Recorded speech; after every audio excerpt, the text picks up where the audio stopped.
Hello, good morning six class. हमारा part पूरा हो चुका था। ये कुछ 2-3% बच रहे थे, है ना। वैसे तो ये प्रश्न कुछ तो सर ने करवा भी दिए थे, लेकिन एक बार वापस कर लेना। जैसे पहला प्रश्न है, अब कंदुक खली का संधि क्या है, चित्र भी बनाइए। तो इस तरीके से बॉल एंड सॉकेट जॉइंट होता है ना, कंदुक खली का संधि। तो यह संधि हाथ तथा कंधे के बीच पाई जाती है। इसमें हाथ की अस्थि का गेंद वाला गोल हिस्सा कंधे की अस्थि की कटोरी रूपी गुहिका में धंसा होता है। यह संधि सभी दिशाओं में गति प्रदान करती है, हर एक दिशा में ये गति कर लेती है।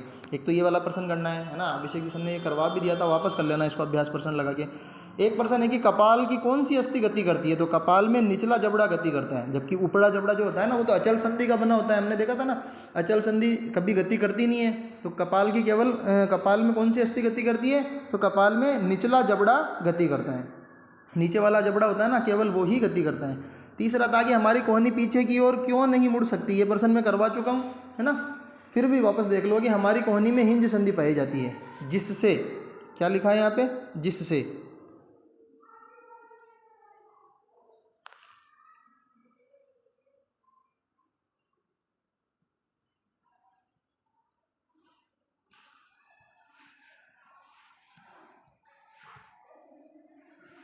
जिससे केवल आगे और पीछे एक ही दिशा में गति हो सकती है।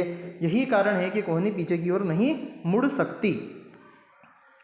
फिर अगला देखो, निम्नलिखित पर संक्षिप्त टिप्पणियां लिखी है।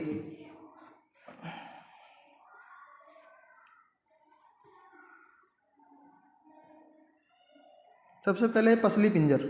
पसली पिंजर क्या होता है, हमारे वक्ष की अस्थियां यानी कि पसलियों को विशेष रूप से मुड़ी हुई है ना। वक्ष की अस्थियां जो है, जिनको हम पसलियां कहते हैं, ये मुड़ी हुई होती है। ये वे वक्ष की अस्थियां मेरुदंड से जुड़कर एक बक्से की रचना करती है। यह शंकुरूपी बक्सा ही पसली पिंजर कहलाता है। हमारे शरीर के कुछ महत्वपूर्ण अंग इसमें सुरक्षित रहते हैं। जैसे क्या क्या सुरक्षित रहते हैं इसके अंदर में, हमारे फेफड़े, हृदय, है ना, यकृत, ये सब इस पसली पिंजर में ही सुरक्षित रहते हैं। दूसरा है मेरुदंड। तो हमारी गर्दन से आरंभ होकर पीठ पर नीचे की ओर तक की संरचना मेरुदंड कहलाती है। गर्दन से शुरू होकर के पीठ पर नीचे की ओर तक की संरचना मेरुदंड कहलाती है। यह अनेक छोटी छोटी अस्थियों से बनी होती है। पसली पिंजर भी वक्ष क्षेत्र की इन अस्थियों से जुड़ा होता है। कंधे की अस्थियाँ, हमारे कंधे के समीप दो उभरी हुई दिखाई देने वाली अस्थियाँ कंधे की अस्थियाँ कहलाती है। कंधे के समीप दो उभरी हुई दिखाई देने वाली अस्थियों को हम क्या बोलते हैं, कंधे की अस्थियाँ बोलते हैं। लास्ट है हमारे पास में ये श्रोणि अस्थियाँ। ये बॉक्स के समान एक ऐसी संरचना बनाती है। क्या लिखा है यहाँ पे, ऐसी, यहाँ लिख लो।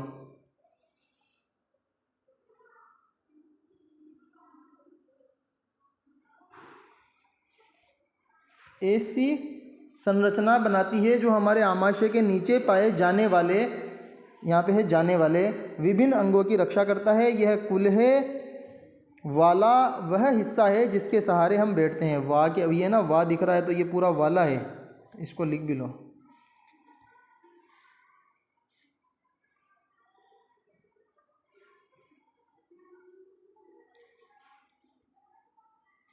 यह कुल्हे वाला वह हिस्सा है जिसके सहारे हम बैठते हैं। पांचवा, मानव खोपड़ी। हमारी खोपड़ी अनेक अस्थियों के एक दूसरे से जुड़ने से बनी है। यहाँ पे लिखा है के।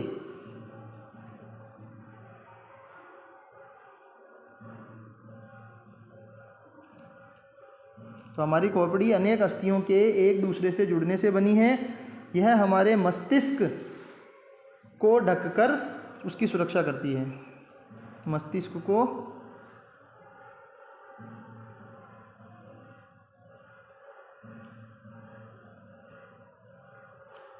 हमारे मस्तिष्क को ढककर उसकी सुरक्षा करती है।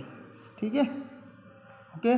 कल हम नया पार्ट स्टार्ट करेंगे। थैंक यू सिक्स क्लास, है ना। अभी हमारा पार्ट पूरा कंप्लीट हो चुका है। अन्य महत्वपूर्ण प्रश्न और अभ्यास प्रश्न सारे हमने इसके देख लिए हैं अच्छे से, सारे क्वेश्चंस नोट भी कर लिए हैं। अब हम कल नया पार्ट स्टार्ट करेंगे। Thank you six class.